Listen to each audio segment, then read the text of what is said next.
అధ్యాయం మొదటి వచనాన్ని నేను చదువుతాను, జాగ్రత్తగా ఆలకించండి. సౌలు కుటుంబీకులకును దావీదు కుటుంబీకులకును బహుకాలము యుద్ధము జరుగుగా దావీదు అంతకంతకు ప్రబలెను, సౌలు కుటుంబం అంతకంతకు నీరసిల్లెను. కలవలసిన ప్రార్థన చేసుకుందాం. పరిశుద్ధుడా, మరొకసారి మీ ఘననామానికి మహిమ చెల్లిస్తున్నాము. అల్పలము అయోగ్యులము పాత్రులము మీ సన్నిధిలో నిలిచి ఉండడానికి కృపనిచ్చిన దేవుడైనా మీరు ఇచ్చిన ఈ లేఖన భాగాన్ని బట్టి మీకు స్తోత్రం. ఈ లేఖన భాగం ద్వారా చేరి వచ్చిన మీ పిల్లలందరితో మీరు మాట్లాడే దేవుడు నీవు గనక నీకు స్తోత్రాలు చెల్లిస్తున్నాం. ఈ చివరి కాలంలో మీ వాక్యం వినువారు మాత్రమే మేము మోసపరుచుకోకుండా నీ వాక్య సత్యములో మేమందరం నిలిచి ఉన్నట్లు కృపదయించి ఆ మధ్యలో ఎవరైనా బలహీనలు ఉంటే వారిని మీరే ముట్టి సంపూర్ణ విడుదల స్వస్థత ఇచ్చి క్షేమంతో ప్రతి బలపరిచి భద్రపరిచి యేసయ్యకు నీ నామములో ప్రార్థించి నేను కొంచెం తండ్రి. కూర్చుంటున్నాను. నన్ను దేవుడు మిమ్మల్ని దీవించిన దాకా గట్టిగా స్తోత్రం చెప్పండి. రెండు చేతులు ఉన్న వాళ్ళ చేతులు రెండు పైకెత్తి లేనటువంటి లేఖన భాగంలో 2వ సమూయేలు గ్రంథము 3వ అధ్యాయం మొత్తంలో చాలా ప్రాముఖ్యమైన మాటను పరిశుద్ధాత్ముడు రాయించాడు. ఏంట మాట అంటే, ఇద్దరు వ్యక్తులను మనకు చూపిస్తూ ఆ ఇద్దరు వ్యక్తులలో ఒక వ్యక్తి కుటుంబాన్ని దేవుడు వర్ధిల్ల చేశాడు. ఒక వ్యక్తి కుటుంబం మాత్రం సంవత్సరాలు జరుగుతుండగా, మాసములు జరుగుతుండగా జీవితంలో ఎటువంటి ఆశీర్వాదం లేక భ్రష్టత్వంలోకి వెళ్ళిపోయారు. ఆమేన్. చివరికి ఆ వంశంలో ఎవరు మిగలలేదు, కానీ ఒక కుంటి పిల్లడు మాత్రం మిగిలాడు. దేవునికి స్తోత్రం. వింటున్నారా? కాబట్టి ఒక కుటుంబం వర్ధిల్లడానికి, ఇంకొక కుటుంబం నీరసించిపోవటానికి గల కారణాలు. ఆమేన్. ఇద్దరు దేవుని బిడ్డలే. ఓకేనా? సౌలు దేవుని చేత ఏర్పరచబడిన వాడే, దావీదు కూడా దేవుని చేత ఏర్పరచబడిన వాడే. ఆమేన్. ఇద్దరు దేవుని అభిషేకాన్ని పొందుకున్న వారే. కానీ ఒక కుటుంబం మాత్రం వర్ధిల్లుతూ ఉంది, ఒక కుటుంబం మాత్రం భ్రష్టత్వంలోకి వెళ్ళిపోయింది. దేవునికి స్తోత్రం. ఈరోజు సంఘానికి వస్తున్నటువంటి అనేక మంది బిడ్డల జీవితాలలో కొన్ని కుటుంబాలు వర్ధిల్లుతున్నాయి, కొన్ని కుటుంబాల్లో ఎటువంటి ఆశీర్వాదం లేకుండా పోతుంది. ఏంటి సంగతి అంటే, దీవించబడే వాళ్ళందరూ కూడా, ఆశీర్వదించబడే వాళ్ళందరూ కూడా దేవుని మాటకు లోబడుతున్నారు. ఆమేన్. ఈ దీవెన లేనటువంటి కుటుంబాలు అవి భ్రష్టత్వంలోకి వెళ్ళిపోతున్నాయి. వాళ్ళు దేవుని మాట వింటలేదు, దేవుని సన్నిధిని గౌరవించట్లేదు, దేవుని సన్నిధికి క్రమంగా రావట్లేదు. అందుకనే కొన్ని కుటుంబాలు దీవించబడతాయి, కొన్ని కుటుంబాలు శాపగ్రస్తమైనటువంటి స్థితిలోకి వెళ్ళిపోతుంది. ఈ రోజున ప్రభు మనల్ని పిలిచినటువంటి పిలుపు ఏంటంటే, 1 పేతురు 3:9 ప్రకారం ఆశీర్వాదములకు వారసులుగా ఉండటానికి మీరు పిలువబడ్డారు. అంటే చెప్పండి, ఆశీర్వాదములకు వారసులుగా ఉండటానికి అబ్రహామును పిలిచిన దేవుడు 12వ అధ్యాయంలో చెబుతున్నాడు, నీవు ఆశీర్వాదముగా ఉంటావు. నీ యందు అనేకమైన జనులు, అన్య జనులు ఆశీర్వదించబడతారు. చూసారంటే సౌలు కుటుంబం వర్ధిల్లకపోవడానికి గల కారణం, దావీదు కుటుంబం వర్ధిల్లడానికి గల కారణం కొన్ని ముఖ్యమైన ప్రాముఖ్యమైన మాటలు ఈ పగటి కాల సమయంలో నేను మీకు వాక్యపు వెలుగులో తెలియజేస్తాను. దేవునికి స్తోత్రం. సౌలు ఇశ్రాయేలీయులకు మొట్టమొదటి రాజు. Praise the lord. వాళ్ళ నాన్న సౌలుకి గాడిదలను అప్పగించి గాడిదలు కాసుకురమ్మని పంపిస్తే గాడిదలు ఎక్కడో వదిలేసి, ఆమె చెప్పండి గట్టిగా, ఆ గాడిదలు వదిలేస్తే ఆ గాడిదలను వెతుక్కుంటూ బయలుదేరాడు. దేవునికి స్తోత్రం చెప్పండి. 2 చేతులు పైకెత్తి. అవి వెతుక్కుంటూ వెళ్తే ఆ వెళ్ళేటువంటి మార్గములో అవి ఎక్కడ ఉంటాయో తెలియదని చెప్పేసి ఈ ప్రాంతంలో ఎవరైనా ప్రవక్త లేకపోతే దీర్ఘదర్శి ఎవరైనా ఉన్నారా అని అడిగితే అక్కడ సమూయేలు అనేటువంటి ఒక ప్రవక్త ఉన్నాడన్న సంగతి తెలిసింది. Praise the lord. కాబట్టి ఆ సమూయేలు ప్రవక్త దగ్గరికి వెళ్ళి అడిగితే గాడిదలు ఎడిపోయినాయో తెలుస్తుంది అని చెప్పి లోపల సమూయేలుతో పాటు ఉన్నటువంటి సౌలుతో పాటు ఉన్నటువంటి కొంతమంది వ్యక్తులు ఆ దైవజనుడి దగ్గరికి మనం వెళ్దాం. ఆమేన్. ఆ దైవజనుడి గురించి వాక్యంలో రాయబడిన మాట ఏంటంటే అతను బహుఘనుడు. అంటే చెప్పాలి, అతడు ఏ మాట చెప్తాడో అది నెరవేర్చబడుతుంది. మొదటి సమూయేలు గ్రంథం 9వ అధ్యాయం 6వ వాక్యం. ఈ లోపు వాళ్ళు అనుకుంటున్నారు మనం దైవజనుడి దగ్గరికి పోతున్నాం. పోతూ ఇదిగో పట్టణంలో దైవజనుడు ఒకడున్నాడు. అతడు బహుఘనుడు. అతడు ఏ మాట చెప్పునో ఆ మాట నెరవేరును. మనము వెళ్ళవలసిన మార్గమును అతడు మనకు తెలియజేయలేమో అని అతని యొద్దకు వెళ్ళుదము రండని చెప్పాను. దేవునికి స్తోత్రం చెప్పండి. దైవజనుడి దగ్గర పోయేటప్పుడు ఊరకు రాకూడదు కదా. దేవుని సన్నిధికి వచ్చేటప్పుడు ఊరకు రాకూడదు. ఆమేన్. ధర్మశాస్త్రంలో రాయించిన మాట ఏంటంటే ఏ కోటానికి నువ్వు వెళ్ళు, ఎప్పుడు నువ్వు దేవుని సన్నిధికి వెళ్ళినా ఉత్త చేతులతో వెళ్ళకూడదు. Praise the lord.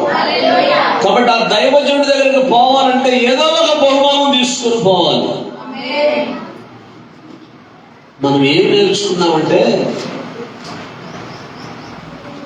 తీసుకోవడం నేర్చుకున్నాం కానీ ఈతో నేర్చుకోలేము. అందుకే ప్రతి గొప్ప దరిద్రాలతో నిండిపోతుంది. విశ్వాసుల కుటుంబాలు మరి ముఖ్యంగా ఎంతకాడికి తీసుకునే విధానమే తప్ప ఇచ్చేటువంటి మనస్సులు చాలా మందికి లేకుండా పోతున్నాయి. అందుకనే దేవుని ఆశీర్వాదం, దేవుని వాక్యం ఏముంటుందంటే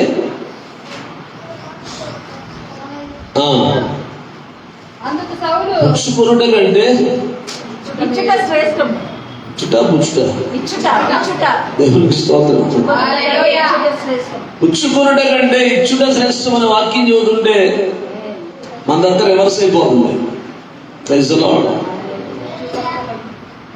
అర్థమవుతుందండి. అందుకే దేవుని ఆశీర్వాదం మన జీవితంలో లేకుండా పోతుంది. అందుకే చూడండి 7వ వచనం.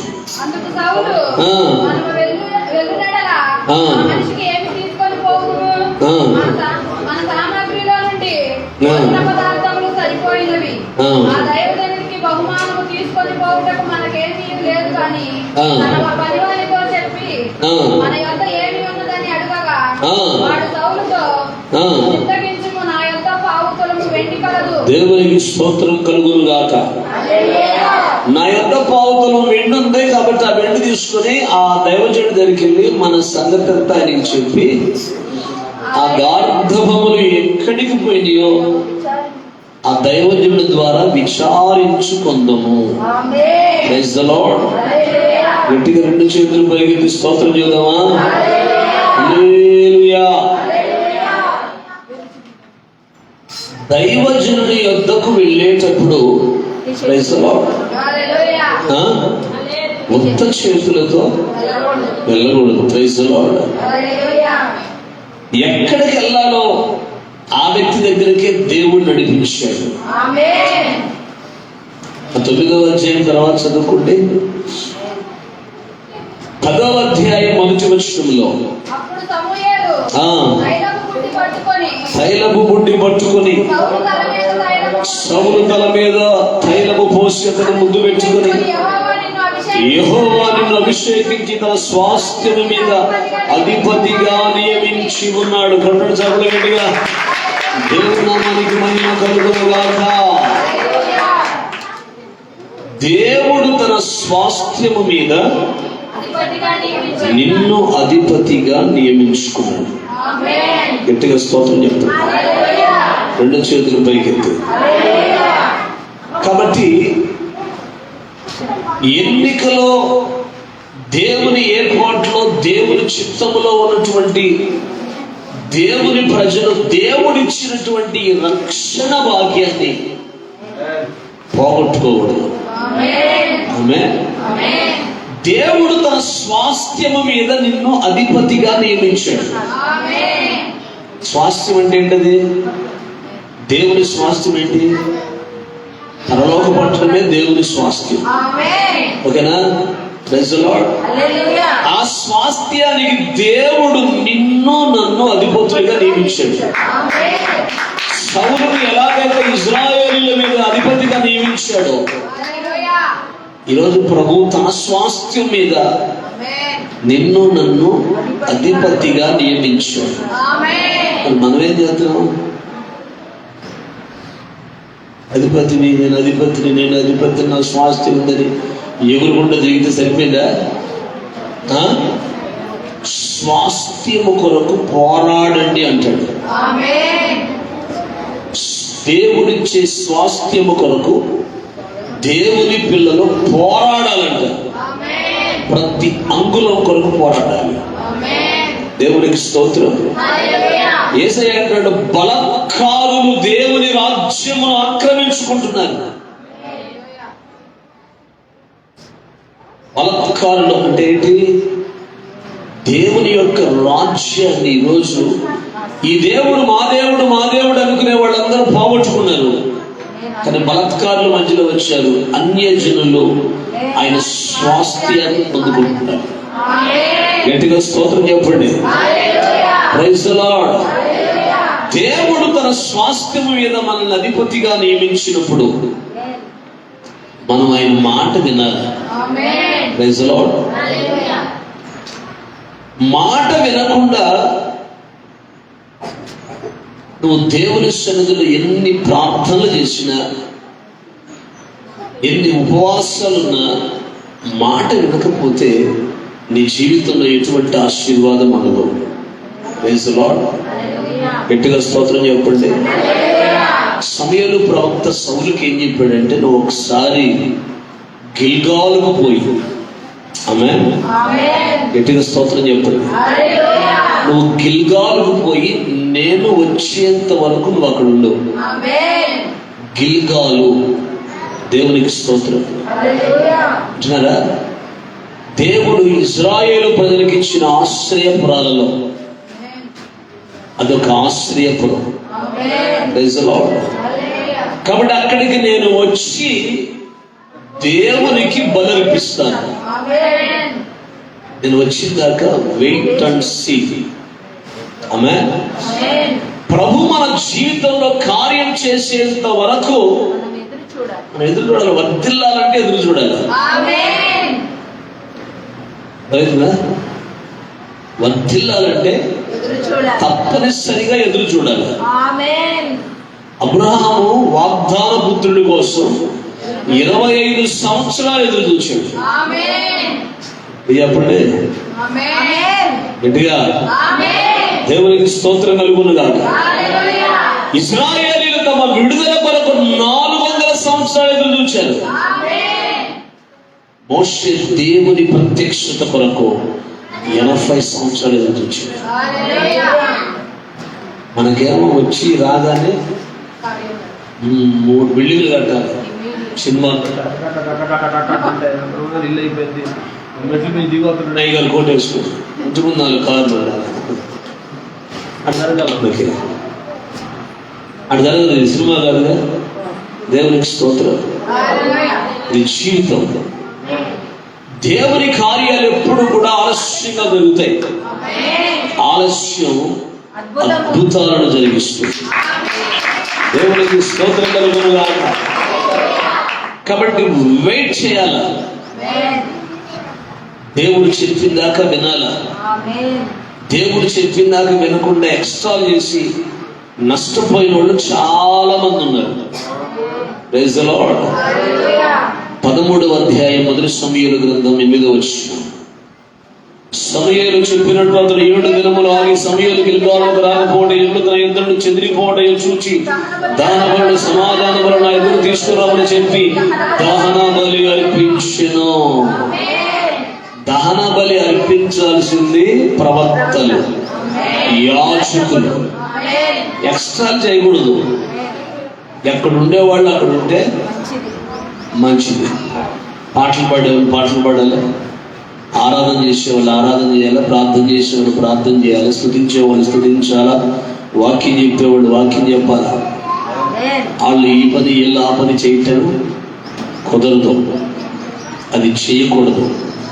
చాలా సంఘాలు పాడైపోవడానికి గల కారణం ఏంటి చెప్పిన, ముఖ్యంగా మన ఫుల్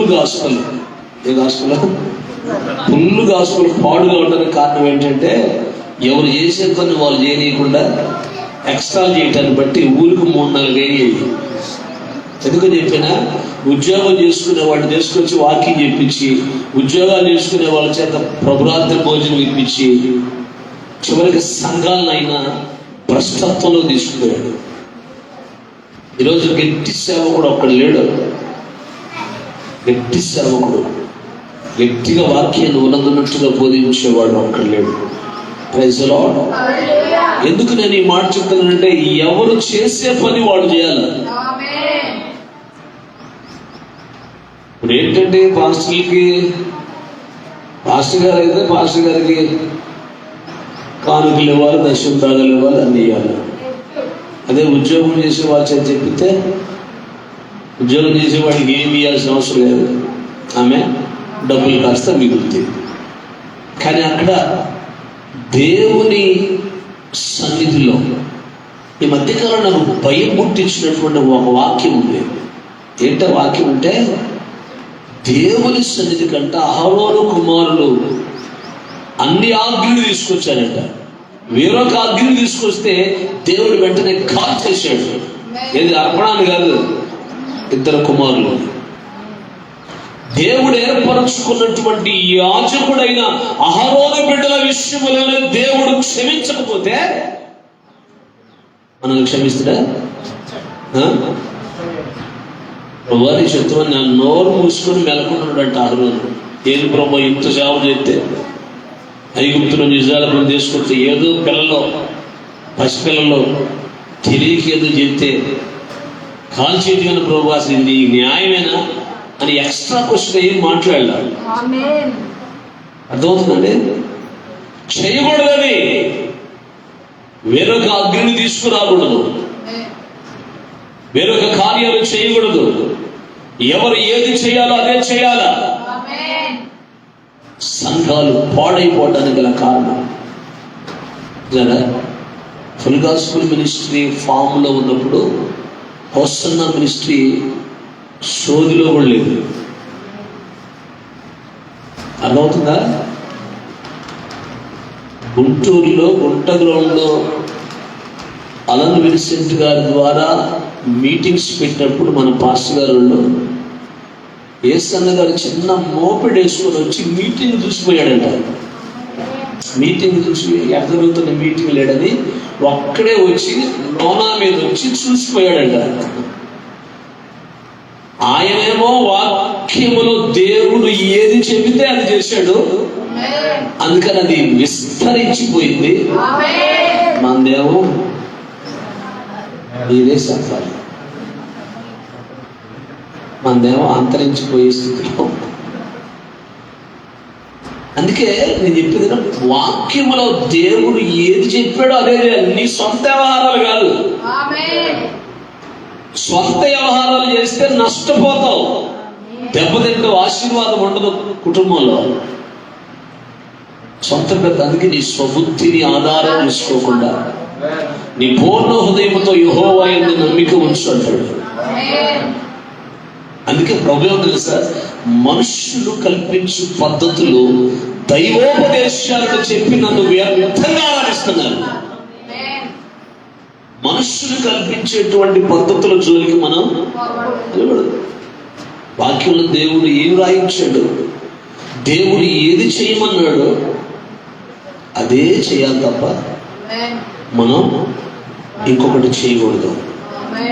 క్లియర్గా చెప్పాడు ప్రకటన గ్రంథంలో, కలిపినా తీసేసిన గ్రంథములో ఉన్న తెగుళ్ళన్నీ వస్తాయి. ఎట్టి చెప్పండి, వాక్యం చెప్పేటప్పుడు దైవజనుడు ఒళ్ళు దగ్గర పెట్టుకొని వాక్యం చెప్పాలి.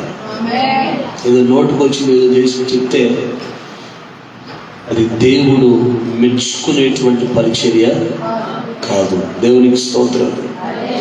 అందుకని దహన బలి ఎవరు అర్పించాలి? యాజకుడు దహన బలి అర్పించాలి. నేను రాజులే, నన్ను ఎవడేమంటలేదు.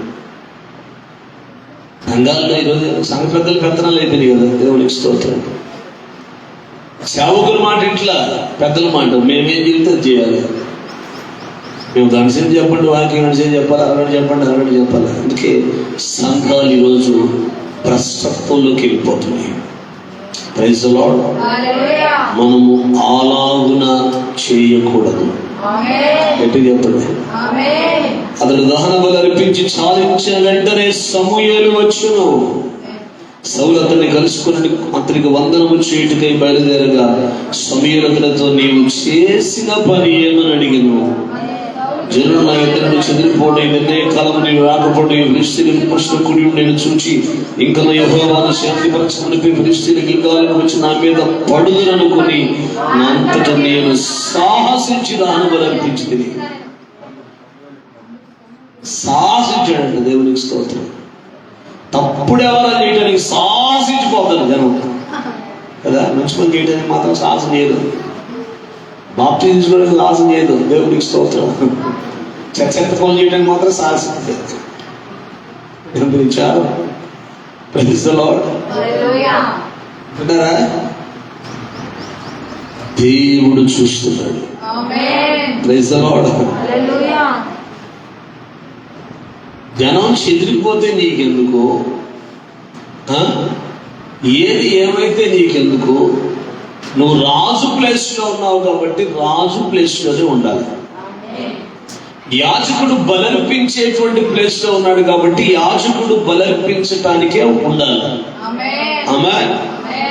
కానీ ఒకళ్ళ పని ఒకళ్ళు చేయకూడదు కదా. దేవునికి స్తోత్రం. దేవుడు నీకు ఏ మేరలో నిర్ణయించాడో ఆ మేరలోనే ఉండాలి.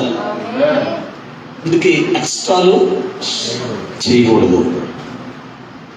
ఇప్పుడు 13వ వచనంలో సమూయేలు ఏమన్నాడు చూడండి. నీ దేవుడైన యెహోవా నీకు ఇచ్చిన ఆజ్ఞలను గైకొనక నీవు అవివేకము పని చేసితివి.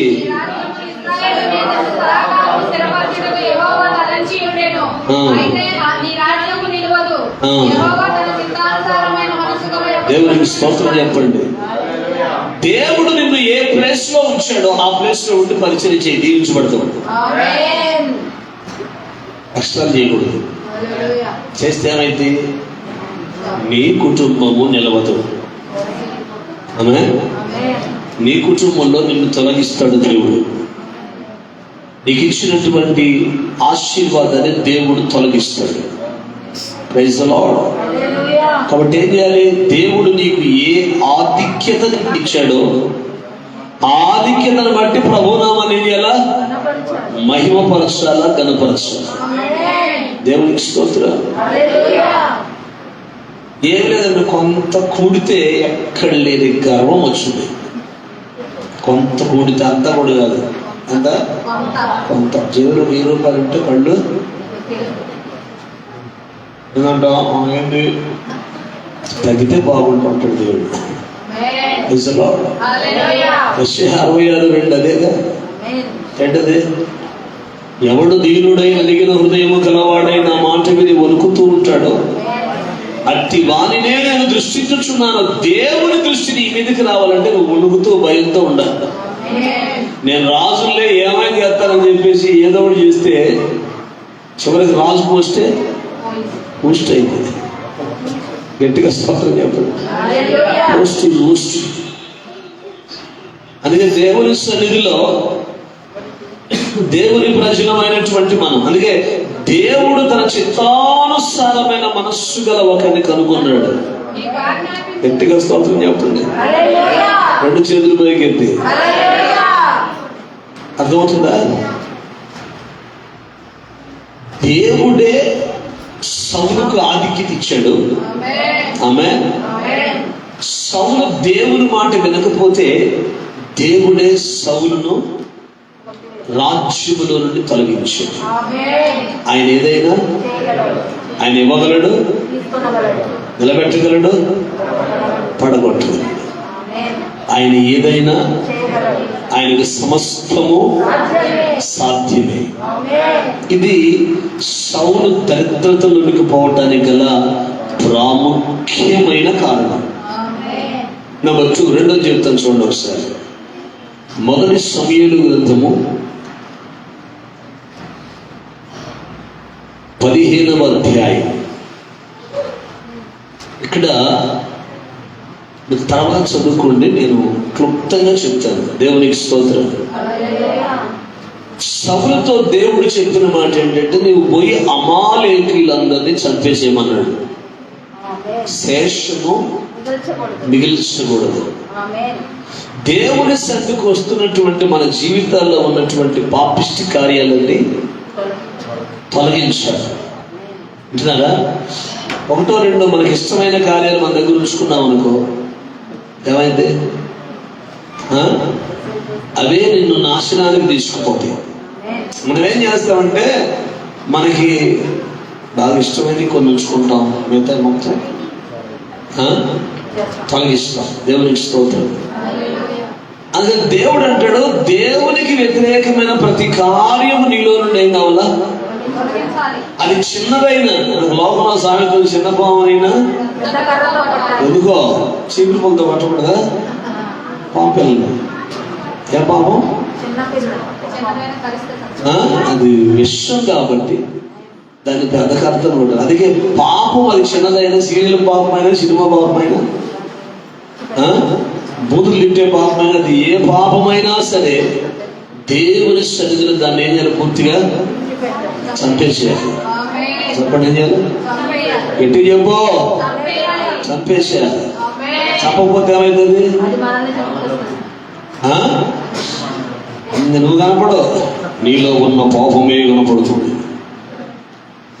నీకు చాలాసార్లు చెప్పాను, మళ్ళా చెప్తున్నాను. ఏంటది? తాడి చెట్టు మరి చెట్టు కాదు.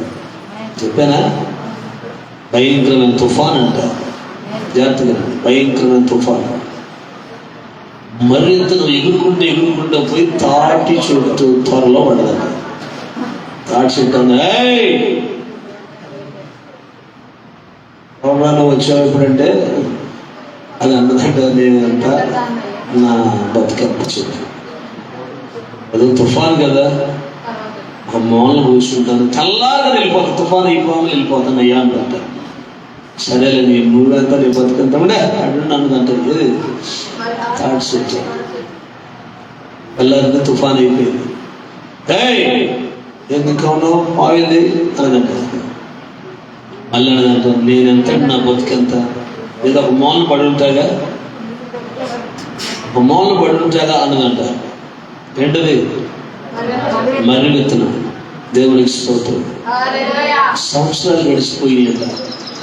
ఆ రోడ్ను పోయే వాడికి తాడి చెట్టు కనపట్లేదంట, చెట్టు కనపడదంట. ఆ మధ్య 10 సంవత్సరాల అమెరికానో లేదా ఎక్కడికో పోయి వచ్చేవాడు, దాన్ని పోతే ఇక్కడ ఒక తాటి చెట్టు ఉండాలి యూనో అంటే ఏం చెప్తుంది, అదే తాటి చెట్టు ఉండాలంటే తాటి చెట్టు ఆడ లోపల అవుతుందంట. అంటే పాపము చిన్నదైనా దాన్ని నువ్వు కనుక ఎదగలిస్తే అది అసలు నిన్ను కబలించి నువ్వు కనపడకుండా చేస్తావు. అందుకని దేవుని వాక్యం ఉంటుంది, అది చిన్నదైనా సరే దాన్ని ఏది అలా క్రీస్తు యేసు సంబంధులు అర్థమైందా, దాన్ని సిలివేశారంట, సిలివేశారు, చంపేశారు, శరీర కార్యాలన్నీ చంపేశారు. దేవునికి స్తోత్రం. అందుకే దేవుడు చెప్తున్న మాట ఏంటంటే సౌలుతోటి అమాలేకీయులు మొత్తం శేషము లేకుండా చంపేసాము, ఎవరిని మిగిల్చొద్దు, పశువుల కాడి చిన్నపిల్లల కాడి పెద్దోళ్ళ దాకా మొత్తాన్ని చంపేసినామంటే మనోడు వెళ్ళి మొత్తాన్ని చంపాడు. నిజంగానే ఆ రాజు పట్టుకొచ్చి బాగా కొవ్విన వాటిని, ఎద్దులు దోడలు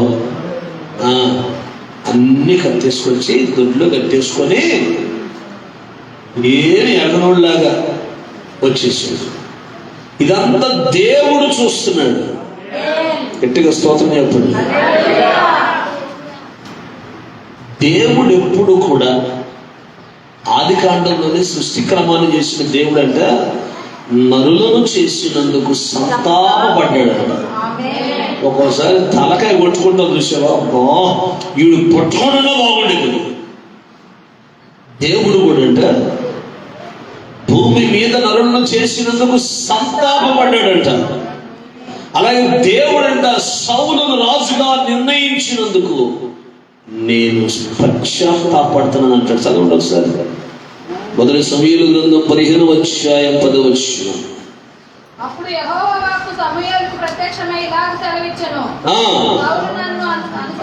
సౌలు నన్ను అనుసరింపక వెనుక తీసిన ఆజ్ఞలను గైకొనకపోయెను గనుక అతనిని రాజుగా నిర్ణయించినందుకు దేవునికి స్తోత్రం కలుగునుగాక. అందుకు సమూయేలు కోపావేశుడై రాత్రంతా యెహోవాకు మొరపెట్టుచుండెను. అవునాడా? సమూయేలుకి ఎక్కడ లేని కోపం వచ్చిందంట. పాస్టర్ గారు కోపం రావచ్చా? మూతి వెళ్ళి తిప్పినలా పాస్టర్ గారు కోపం రావచ్చా? రాత్రి మరి నిద్రపోవచ్చా? మరి ఎప్పుడు అది కూడా నువ్వే. పాస్టర్ గారు కోపం రాకూడదు, కోపంతో వాకింగ్ చెప్పకూడదు, కోపంతో గర్తించకూడదు, ఆయన పైనుంచి ఊడిపడ్డాడు, మరి నువ్వు ఏడగుంటున్నావుగా. దేవునికి స్తోత్రం. మరి నువ్వు దేవునికి వ్యతిరేకమైన కార్యములు చేయవచ్చా? ప్రార్థనలు సీరియల్ చూడవచ్చా? ప్రార్థనలు సినిమాలు చూడవచ్చా? ప్రార్థనలు నీచమైన కార్యాలు చేయవచ్చా? ప్రార్థనలు ఎక్కొట్టవచ్చా? చెప్పరేమండి, చేయకూడదుగా. కోపం వచ్చి ప్రార్థన చేత ప్రభువా వీడి సంగతి తేలిపోయాలి. ఎవరి సంగతి? మరేం చేస్తారు?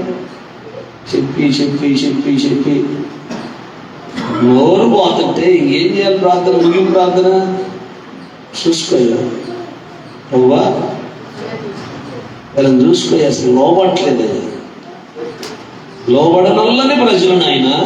దేవునికి స్తోత్రం. మనకి ఎట్లాంటి ప్రవక్తలు కావాలంటే యోనా లాంటి ప్రవక్తలు కావాలి. యోనా మొత్తం వేసేయమని రెడీ కూర్చున్నాడు పడ మీద. ప్రభు వేసేదాన్ని లెక్క లోబడదు ఆయన. కానీ దేవుడు ఎట్లాంటి దేవుడు? ప్రేమ కలిగిన దేవుడు కదా, జాలి కలిగిన దేవుడు కదా, కనికరం కలిగిన దేవుడు కదా. ఒక అవకాశం ఇద్దాం, పశ్చాత్తాపడతారేమో.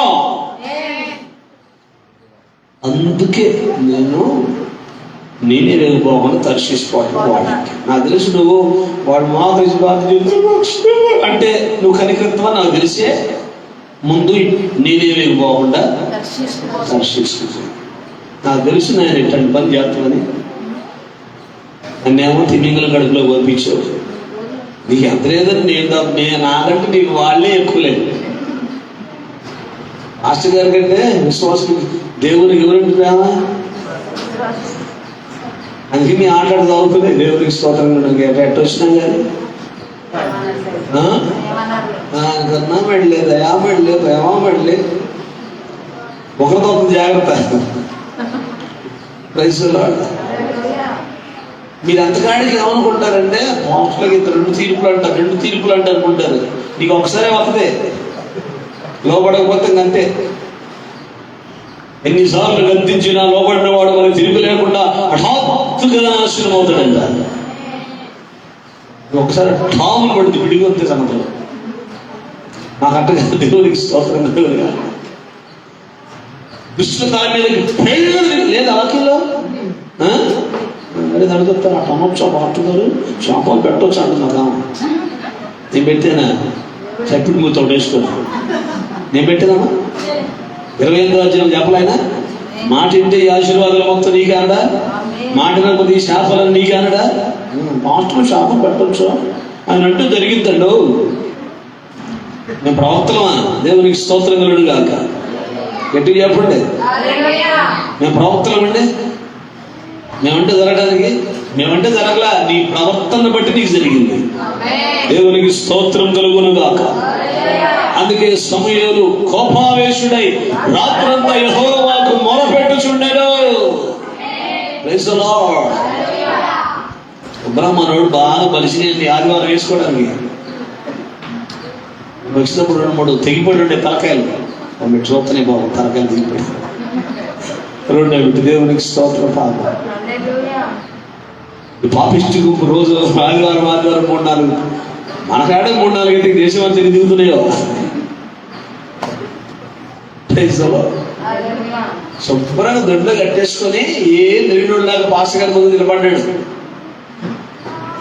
యెహోవా ఆజ్ఞను నెరవేర్చితిని అంటున్నాడు వచ్చి. ఏంటంటే అనగా నీ లోపల ఆ పశువుల సాల్లో ఉన్న ఒకటే రంగేసి మరి నువ్వు ఆజ్ఞలన్నీ నెరవేరిస్తే మరి అరుపులు ఎదురా అన్నాడా? అరుపులు ఎదురా అంటే అవి నీ దేవుడైన యెహోవాకు బయలుపరిచి తీసుకొచ్చాను. మన దేవుడు కాదు, నీ దేవుడు. ఇంకా కడుపులో మండింది. ఓకే, సమయానికి గాడిదలు కాసుకుని నిన్ను దేవుడు ఏం చేశాడు? ఇప్పుడు ఒకప్పుడు స్థితి, మన స్థితి కూడా అదేగా. మన గాడిద లేకపోయినా మనం అట్టడుగు నుంచి వచ్చిన వాళ్ళేగా. మరి ఈరోజు దేవుడు నిన్ను ఒక ఉన్నతమైనటువంటి స్థితిలో ఉంచితే దేవుని మాటకు లోబడకుండా, వాక్యానికి లోబడకుండా, దేవుని మాట వినకుండా నీ ఇష్టానుసారంగా జీవిస్తే దేవుని కోపం కదా వచ్చుదా కదా.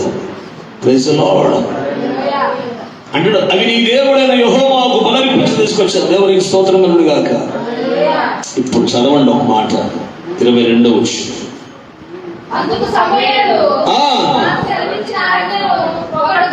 తాను సెలవిచ్చిన ఆజ్ఞను ఒకడు గైకొనుట వలన యెహోవా సంతోషించినట్లు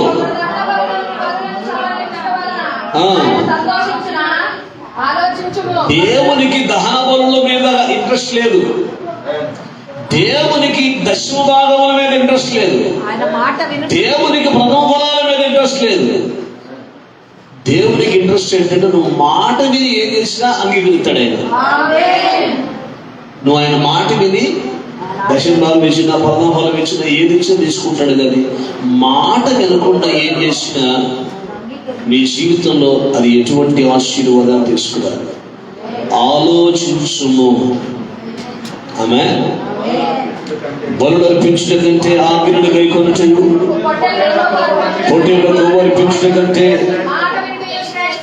అదే సంగతి. తిరుగుబాటు చేయుట సోదె చెప్పుటాను పాపముతో సమానం, మూర్ఖతను అగపరచుట మాయా విగ్రహం గృహదేవతను పూజించుటతో సమానము. దేవుడు నిన్ను రాజుగా విసర్జించాడు. గట్టిగా స్తోత్రం చెప్పండి. హల్లెలూయా.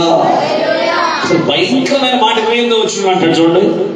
అప్పుడు సమూయేలు నేడు యెహోవా ఇశ్రాయేలు రాజ్యము నీ చేతులను లాగివేసి నీకంటే ఉత్తముడైన నీ పొరుగువానికి దానిని అప్పగించి ఉన్నాడు. ఇశ్రాయేలుకు ఆధారమైన వాడు నరుడు కాడు, ఆయన అబద్ధమాడుడు, పశ్చాత్తాపపడడు. దేవునికి స్తోత్రం కలుగును గాక. అంటున్నారా? కోపం వస్తే మీరేమో కరుణ దయ ప్రేమ జాలిగా ఉంటారు. కోపం వచ్చి నీ దగ్గర మొత్తం లాగి పక్కన పడేస్తాడు. మళ్ళీ లాస్ట్ స్టేజ్ గాలి పంపిస్తాడు. పోతాను గడిచి మళ్ళీ పోవాలి. దేవునికి స్తోత్రం కలుగును గాక. దేవుని ఆజ్ఞలకు మనం లోబడాలి. దేవుని చిత్తానికి మనల్ని అప్పగించుకోవాలి. ప్రభువా ఒకప్పుడు నా స్థితి ఏంటి, ఈరోజు నా స్థితి ఏంటి అని ఒక్కసారి ప్రతిరోజు కూడా మనం పరిశీలన చేసుకుంటూ ఉంటే ఎంత బాగుంటుందో. దేవునికి స్తోత్రం కలుగును గాక. వింటున్నారా? అందుకే దేవుని సన్నిధిలో ఉన్నటువంటి సౌలు, దేవుని చేత అభిషేకించబడినటువంటి సౌలు దేవుని మాట వినకుండా దేవునికి వ్యతిరేకమైన అవివేకము పనిచేసినందువలన దేవుడు ఆశీర్వాదం సౌలు మీద నుండి తొలగించేసి కృప సౌలుని విడిచిపెట్టి వెళ్ళిపోయింది. అదే ఈ కాబోతు అంటే ప్రభావము సౌలు దగ్గర నుంచి వెళ్ళిపోయి ఆ ప్రభావం ఎవరి దగ్గరకు వచ్చిందంటే దావీదు దగ్గరకు వచ్చింది. దేవునికి స్తోత్ర. రెండు చేతులు పైకెత్తి. ఇంకా సమూయేలు చేసిన ఇంకొక దేవునికి వ్యతిరేకమైన పని ఏంటంటే 28వ అధ్యాయంలో ఒక పాపం చేసిన వాడు, ఒక తప్పుడు కార్యక్రమం చేసిన వాడు ఇంకా తప్పులు చేయటానికి వెనక ముందు ఆలోచించుకుంటూ వెళ్ళిపోతాడు. దేవునికి స్తోత్రం. ఆ బాపతిలో సౌలు కూడా ప్రాముఖ్యమైన వాడు. ఆమె చెప్పండి. అందుకే యుద్ధానికి పోవడానికి, యుద్ధములో దేవుడు జయమిస్తాడో అపజయమిస్తాడో తెలియక ఈయన ప్రార్థన చేస్తే ఈయన ప్రార్థనకు దేవుడు ఆలకించిన జవాబు లేదు. అందుకని పాస్టర్ గారు లేడు, పాస్టర్ గారు చచ్చిపోయాడు, ప్రవక్త చనిపోయాడు. ఇక ఏం చేయాలని చెప్పి సోది చెప్పి ఆమె కాడికి వెళ్ళాడు. గట్టిగా చెప్పండి. దేవుని ప్రజలు ఎవరు కూడా సోది చేయించుకోవడం దానికి, అంతరాల కాడికి, కర్ణ పిశాచుల కాడికి, అర్థమైందా, అగ్నిగుండాలు దాటించే కాడికి పోకూడదు. సిగ్గులేని క్రైస్తవులు ఇలాంటి పనులన్నీ చేస్తూ ఉంటారు. నామే చెప్పలేదు ఉన్నారైదు వీళ్ళు అట్లాంటి వాడు తాయితలు గడుచుకున్నాడు. గట్టిగా ఆమె చెప్పదు. ప్రార్థనే తాయిత అనే గుంపు కూడా, మాయ గుంపు కూడా ఉండాలి. ప్రార్థనే తాయితలండి. గాల్లో దీపం పెట్టి దేవుడు అంటే ఎట్లా కుదురుద్దండి? నేనేమంటానంటే గాల్లో దీపం పెట్టి దేవుడు అంటేనే విశ్వాసంతో ఆరిపోకుండా ఉండాలి. అదే విశ్వాసులకు తండ్రి అబ్రహాము సంతానం అయితే ఆమేన్. నీ విశ్వాసాన్ని బట్టి అదేం కాకూడదు, ఆరిపోకూడదు. ఆరిపోతే ఇంకేముంది? నీ ప్రార్థన నీ భక్తి వ్యర్థమే కదా. దేవునికి స్తోత్రం కలుగును గాక. అందుకని అంతగా దేవుని చేత అభిషేకించబడినటువంటి సౌలు దేవునికి వ్యతిరేకమైనటువంటి కార్యక్రమాలు చేసి చివరికి సోదరం కడిగిపోయాడు. వింటున్నారా? గట్టిగా స్తోత్రం చెప్పండి. తర్వాత ఇంటికి వెళ్ళిన తర్వాత అదంతా చదువుకోండి. దేవునికి స్తోత్రం. నేను క్లుప్తంగా చెప్తున్నాను. పోయి ఆమె ఏం చెప్పాడంటే, మా పాస్టర్ గారు ఉన్నాడు, సమయంలో పాస్టర్ గారిని పైకి పంపించాడు. ఆమె చెప్పండి. వింటున్నారా? దేవునికి స్తోత్రం చెప్పండి. రెండు చేతులు పైకి ఎత్తి హల్లెలూయా. పాస్టర్ గారు నడిపించండి అనగానే పాతాళములో నుంచి వస్తున్నాడు ఆయన. ఆమేన్. సమూయేలు పాతాళంలో ఒక ప్లేస్ పరదేశ్. అర్థమవుతుందా? పరదేశ్, పాతాళంలో కొన్ని ప్లేసులు ఉన్నాయి. నరకం, పరదేశ్. దేవునికి స్తోత్రం కలుగును గాక. పరదేశ్ అంటే వెయిటింగ్ ప్లేస్. మనం పోయిందాక వాళ్ళందరూ ఆడుతున్నాయి. ఎంత పెద్ద అబ్రహం అయినా, ఎంత ఇస్సాకు గారు, యాకోబు అయినా, ఏలియా అయినా, ఎలీషా అయినా, యోసేపు గారైనా, ఎవరైనా గట్టిగా స్తోత్రం చెప్పు. మనం పోయిందాక వచ్చి పోయేదాడు. ఇప్పుడు చూడండి, మనం వాళ్ళని మించినవాడు మనం. అర్థమైందా? వాళ్ళకంటే ధన్యులం. దేవునికి స్తోత్రం. కాబట్టి మనం పోయిందాక వాళ్ళు మాధవ సత్యస్వరూపి ఎందాక నువ్వు తీర్పు తెలుసుకోవడానికి కేకలేస్తానంటాడు. ఆయన ఏమంటాడు, మన వాళ్ళు వస్తారు రాకంటే వచ్చింది. మన వాళ్ళు వచ్చారు కొంతమంది. దేవునికి స్తోత్రం. వాళ్ళు వచ్చిన కేకను ఒకసారి పెట్టేద్దాం. దేవునికి స్తోత్రం. గట్టిగా చెప్పండి. మన కోసం ఏం చేస్తారంట? అందుకే పౌలు గారు అంటాడు, మనము లేకుండా వాళ్ళు సంపూర్ణులు కారు. దేవునికి స్తోత్రం. ఆశ గారు వచ్చిన పైకి. దేవునికి స్తోత్రం కాక. దేవతలను చూడమంటే దేవతలలో నుండి ఒకడు పైకి వస్తున్నాడు. ఏదో కొట్టరేమిటి చప్పట్లో. దేవునికి స్తోత్రం కలుగును. ఇక్కడే ఉన్నారా? ఎక్కడన్నా తిరుగుతూ ఉన్నారు మీరు కూడా. యాడ్ నుంచి వచ్చేవారు అంటే కానీ భూమి మీద అటు ఇటు తిరుగుతూ ఉంటానన్నాడు వాడు. ఎవరు? అపవాది. దేవునికి స్తోత్రం. మీరు కూడా అటు ఇటు తిరుగుతున్నారా? ఇక్కడే ఉన్నారు. దేవునికి స్తోత్రం కలుగును గాక. 15వ వచనం 14 చదువుదామా?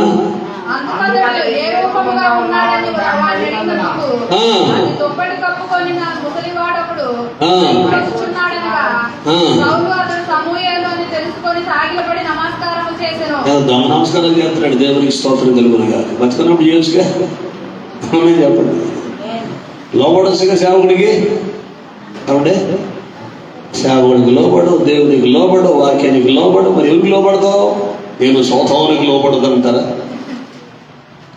వాడికి లోబడుతున్నాం కాబట్టి కర్పూర దీపం, కార్తీక దీపాలు చూస్తున్నాం. దేవునికి లోబడేవాడు ఇట్లాంటి కార్యాలు లోకం వాళ్ళలో ఉండదు. గట్టిగా స్తోత్రం చెప్పండి. 2 చేతులు పైకెత్తి. సమయంలో నన్ను పైకి రమ్మని ఎందుకు తొందర పెట్టిందని సౌలుడు కదా.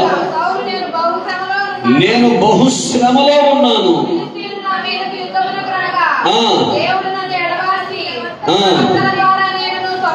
ప్రవక్తల ద్వారా నేను స్వప్నముల ద్వారా నేను నాకేమీ సెలవీయకున్నాడు. కాబట్టి నేను చేయవలసిన దాన్ని నాకు తెలియజెప్పుడుగా సమూయేలు అంటాడు, యెహోవా నిన్ను ఎడబాసి నీకు పగవాడు కాగా. అదే సంగతి. గుర్తుపెట్టుకోండి, నేను ఏ పాపిష్టి కార్యం చేసినా, నేను ఏ తప్పుడు కార్యాల్లో తప్పుడు విధానంలోకి వెళ్ళినా, నా కొరకు ప్రార్థన చేయటానికి మా పాస్టర్ గారు ఉన్నారని ఒక తప్పుడు నిర్ణయంలో కనుక నువ్వు ఉంటే డేంజర్లో పడినట్టే. నువ్వు దేవునికి వ్యతిరేకమైన కార్యాలు చేస్తున్నప్పుడు సేవకులంగా మేము ఎంత ప్రార్థన చేసినా మా ప్రార్థన నీ గురించి దేవుడు ఆలకించడు. ఆమేన్ చెప్తారా? ఈ మాట ఇక్కడ రుజువు. యెహోవా నిన్ను ఎడబాసి నీకు పగవాడు కాగా నువ్వు అడుగుట వలన నీకు ప్రయోజనం ఏంటి? దేవుడే నిన్ను విడిచిపెడితే నేను ప్రార్థన చేస్తే నీకు ఏడ మేలు జరుగుతుంది? అర్థమైనా? దేవుడు నిన్ను విడిచిపెట్టకుండా ఉంటే నువ్వు దేవుడి సన్నిధిలో ప్రార్థన చేస్తుంటే నేను చేసే ప్రార్థన నీకు సపోర్ట్ అవుతుంది తప్ప, నువ్వు దేవునికి వ్యతిరేకమైన కార్యాలు చేస్తున్నప్పుడు నేను ప్రార్థన చేస్తే నా ప్రార్థన పొరపాటును కూడా దేవుడు ఆలకించాడు. Praise the lord. దావీదు కుటుంబం ప్రబలడానికి, సౌలు కుటుంబం నీరసడానికి గల కారణాలు ఇవే. దావీదు కుటుంబం ఆశీర్వదించబడడానికి కారణం దావీదు చిన్నతనం నుండి దేవుని భయాన్ని కలిగిన వాడు. Praise the Lord. హల్లెలూయా. చిన్నతనములో నుండి దేవుని భయాన్ని కలిగిన వాడు.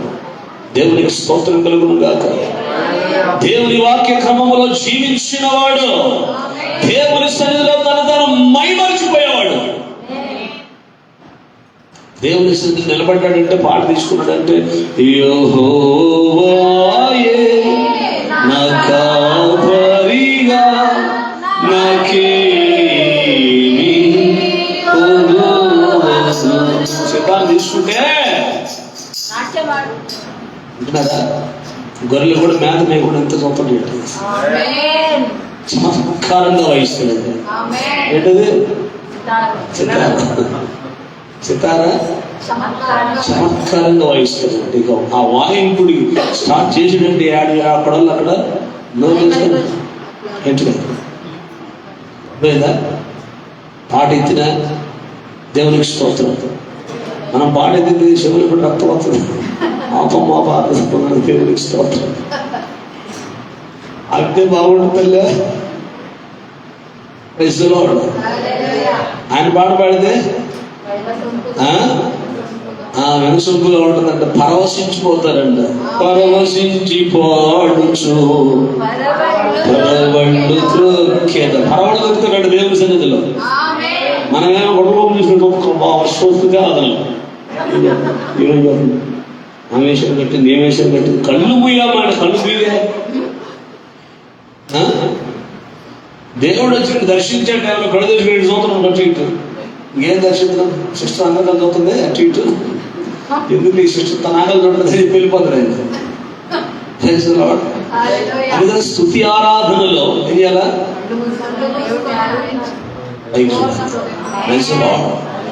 ఆయన దర్శించమని అడగాలి. దేవునికి స్తోత్రం. మేము రాత్రికాల సమయంలో విజ్ఞాపన ప్రార్థనలో శనివారం ప్రభు వచ్చిన ప్రతి ఒక్కరిని స్తుతి ఆరాధనలో దర్శించాయా, నీ ఆత్మచేత అభిషేకించాయా మేము ప్రార్థన చేస్తుంటే నేను కలుదేశం తోట జ్ఞాన దర్శితురానా? మేమేమో శివ వచ్చిన మేకల్లాగా 7:30 నుంచి 10:30 దాకా మొత్తుకొని విజ్ఞాపనలో ప్రభు దర్శించాయా స్తుతి ఆరాధన దర్శించాయా, అందరిని ఆత్మతో అభిషేకించాయని ప్రార్థన చేస్తుంటే మేము అటు ఇటు వాళ్ళకలు ఏలకలు చూసుకుంటా ఉంటే ప్రభు వచ్చి నీకు అడిగొచ్చి వెళ్ళిపోతున్నాం. దేవునికి స్తోత్రం కలుగును గాక. దావీదు దీవించబడ్డానికి గల కారణం, దావీదు వంశము దీవించబడ్డానికి గల కారణం, సౌలు కుటుంబం అంతకంతగా నిరసించిపోవడానికి గల కారణం దేవుని మాటకు సౌలు లోబడకపోవటాన్ని బట్టి. చిన్నతనము నుండే గొర్రెలుగా వస్తూ దేవుని భయాన్ని కలిగిన వాడు. అందుకే చిన్నతనంలోనే ఎలుగుబండి చెప్పాడు. కేవలం అది దేవుని యొక్క శక్తిని బట్టి. చూడండి, దేవుని మాట వినకపోవటం ద్వారా సౌలు కుటుంబంలో ఒక్కళ్ళు కూడా బతకలేదండి. ఆ 31వ అధ్యాయంలో సంతానం మొత్తం చచ్చిపోయినట్లుగా ఉంటుంది. గట్టిగా స్తోత్రం చెప్పండి. మొదటి సమూయేలు గ్రంథం 31వ అధ్యాయంలో మొత్తం పోయారు సౌలు సంతానం అంతా కూడా. దావీదు కుటుంబం వర్ధిల్లడానికి గల కారణం దావీదు దేవుని మాటకు లోబడ్డాడు, వాక్య సత్యములో ఉన్నాడు. దేవుని భయాన్ని కలిగి ఉన్నాడు. దినమునకు 7 సార్లు స్తుతించేవాడంట. ఎట్టి చెప్పండి, రోజుకి 7 మార్లు స్తుతించాడు. దావీదుకు తోడుకుండగా నీకు తోడుకుంటాడు. ఆయన నువ్వు కూడా 7 సార్లు స్తుతిస్తే నీకు కూడా తోడుగా ఉంటాడు. దావీదు 3 సార్లు ప్రార్థన చేసేవాడంట. ఆమె మరి దావీదు కుటుంబం అంతకంతకు వర్ధిల్లక నేర్చులుద్దా అవునే. కాబట్టి ఈ పండికాల సమయంలో నీ కుటుంబం నీరసిల్లిపోతుందా? నీ కుటుంబంలో ఆశీర్వాదం లేకుండా పోయినా కారణం ఏంటో ఒక్కసారి పరీక్ష చేసుకో. దేవుని మాట వింటున్నావో, దేవుని మాటని వినకుండా నీ ఇష్టానుసారంగా ప్రవర్తిస్తున్నావో, నువ్వు దేవుని మాటకు లోబడి దేవుని వాక్యానికి నీ జీవితాన్ని అప్పగించుకొని దేవుని సన్నిధిలో బలమైన ప్రార్థనా జీవితాన్ని కలిగి ఉంటే నీ కుటుంబానికి దేవుడు దేశం యొక్క ఉన్నత స్థలాలను నీ ప్రార్థనను బట్టి, నీ నమ్మకత్వాన్ని బట్టి, నీ యథార్థతను బట్టి, నీ భక్తి జీవితాన్ని బట్టి దేవుడు నీ జీవితంలో ఉన్నతమైనటువంటి అనుభవాల్లోనికి తీసుకుపోతాడు. ఆయనలో పక్షపాతము లేదు. యెహోవా న్యాయము తీర్చు. ఎట్లాంటి దేవుడు ఆయన చెప్పాలా? న్యాయము తీర్చే దేవుడు. అందుకే సౌలుకు న్యాయం తీర్చాడు. సౌలు కుటుంబం దేవునికి లోబడ్డారు. Praise the Lord, praise the Lord. సంతానం అంతా కూడా నష్టంలోకి వెళ్ళిపోయింది, నాశనంలోకి వెళ్ళిపోయింది. ఒక్కరోజు తెచ్చుకోరు మొత్తం. సమయాలు అంటాడు, ఈ టైంకి నా అక్కడ ఉంటుంది రారా అన్నాడు సౌలు. అదే అదే ఎంత చదువుకున్న దాంట్లో, రేపు ఈ టైంకి నువ్వు నా అక్కడ ఉంటావు. ఆమె చెప్తారు గట్టిగా, రేపు ఈ టైంకి నా అక్కడ ఉంటావు నువ్వు.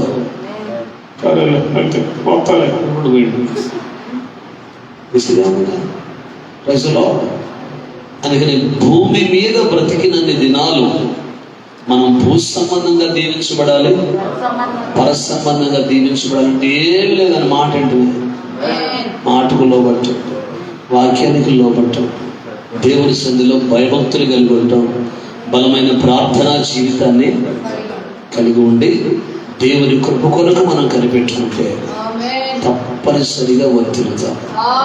Praise the lord. విశ్వాస జీవితంలో తృప్తి అనేది ఉండకూడదు. అదేవిధంగా ఈ ప్రార్థన చాలే, ఈ ఉపవాసం చాలే, ఈ ప్రార్థన చాలే, అది ఉండకూడదు అసలు. విశ్వాస జీవితంలో నీ ప్రార్థనా జీవితం పెరగాలి, ఆత్మీయ జీవితంలో నువ్వు వర్ధిల్లాలి. ఆత్మీయ జీవితంలో వర్ధిల్లితే ఆటోమేటిక్గా శరీర సంబంధమైన జీవితంలో వర్ధిల్లుతాం. అర్థమవుతుందా? భక్తి పెరిగితే రాసుకోండి, భక్తి పెరిగితే ఆస్తి పెరుగుతుంది. రాసుకొని కావాలండి. భక్తి పెరిగితే ఆస్తి పెరుగుద్ది, భక్తి తగ్గితే మనదోడు పోతుంది. కలిగిన వారికే ఇవ్వబడును, లేని వారికి మనదోడు తీసేవాడు. నాకు అర్థం కాలే ఫస్ట్ వాక్యం. ఏం దేవుడు ఉంటాడు దేవుడు, అప్పుడు లేనివాడు కానీ మనదోడు తీసేస్తాడు ఏందండి అనుకుంటే తర్వాత పెఠాలు కొట్టాడు ఆ మొహానికి పెట్టి. అప్పుడు కళ్ళు తెరవబడ్డాడు. కలిగిన వాడు బాగా ప్రార్థన చేసి ఇంకా పొందుకున్నాడు. లేనివాడు నిద్రపోయి తిట్టక తిన మొహం కింద నిద్రపోయి గుడ్డని లోపల పోయి అందుకని దరిద్రం అంతా అందుకే ఉంది కూడా. అది అర్థమైంది. దేవునికి స్తోత్రం కలుగును గాక. కాబట్టి నమ్మకమైన వారికి చెప్పండి, నా నమ్మకమైన వారికి దేవుళ్ళు మెండి ఉంటుంది. భక్తి జీవితంలో నమ్మకత్వం. భార్య చాలా ఇచ్చిన డబ్బులు ఇచ్చినట్టు జాగ్రత్తగా దాచిపెడుతూ జాగ్రత్తగా ఖర్చు పెడుతుంటే తెచ్చిన మొత్తం ఇస్తాడు. దారిని పోయి బండ్లు మొత్తం ఆడుతుంది అనుకో, నీళ్ళు బండ్లు, సపోటా బండ్లు, జామకాయల బండ్లు, ఐస్ క్రీమ్ బండ్లు చూసి చూసి ఇటో కరెక్ట్ కాదని చెప్పి సైలెంట్గా పోతా బీరువాతాలను కూడా ఒకడు మొత్తాడు కట్టుకుని బీరువాతాలు 4-3 ఏంది రైలన్నా నమ్మ కూడా మనిషి నమ్మనే అన్నారు. దేవునికి స్తోత్రం అని చేద్దాం, కొంపంత కొల చేద్దాం, దేవునికి స్తోత్రం పోయేటప్పుడు ఊగులాడుతుంది. దేవునికి స్తోత్రం కలుగుతుంది కాక. కాబట్టి నువ్వు నమ్మకత్వంతో ఉంటే నిన్ను సృష్టించిన వాడు నీకు భర్త అయి ఉన్నాడు. కాబట్టి ఆయన దగ్గర నువ్వు నమ్మకంగా ఉంటే నీకు ఆశీర్వాదాలు మొత్తం ఇయ్యాలి. ఎప్పుడు ఆశీర్వాదాలు మొత్తం నాయాలి. ఎప్పుడు నాదల్లకూడదుగా. దేవునికి స్తోత్రం. నమ్మకం ఉంటే దేవుళ్ళని నీయే. నమ్మకత్వం కోల్పోతే నీరసం వచ్చింది, ఫ్యామిలీ నీరసం. అదేంటండి వాళ్ళ ఫ్యామిలీ మొత్తం నీరసమేనండి. చెప్పండి, ఎందుకని మొత్తం నీరసం వేసారండి. దేవునికి స్తోత్రం. సౌలు బ్యాచ్ మొత్తం నీరసించిపోయారు. దావీదు మాత్రం జయశీలుడు నిలబడ్డాడు. జయశీలుడు ఎవరు పక్షాలు ఉంటాడో వాళ్ళు జయాన్ని పొందుకుంటారు. తల వంచండి, కళ్ళు మూయండి, ఒక చిన్న తీర్మానం చేసుకుంటూ ప్రార్థన చేసుకుంటాం. పగటికాల సమయంలో ప్రభువుతో మాట్లాడిన ప్రతి మాటను బట్టి దావీదు కుటుంబం వర్ధిల్లడానికి గల కారణం, సౌలు కుటుంబం నిరసించిపోవడానికి గల కారణం, దావీదు దేవుని మాటకు లోబడ్డాడు, సౌలు దేవుని మాటకు లోబడ్డాడు. ప్రతి ఒక్కరూ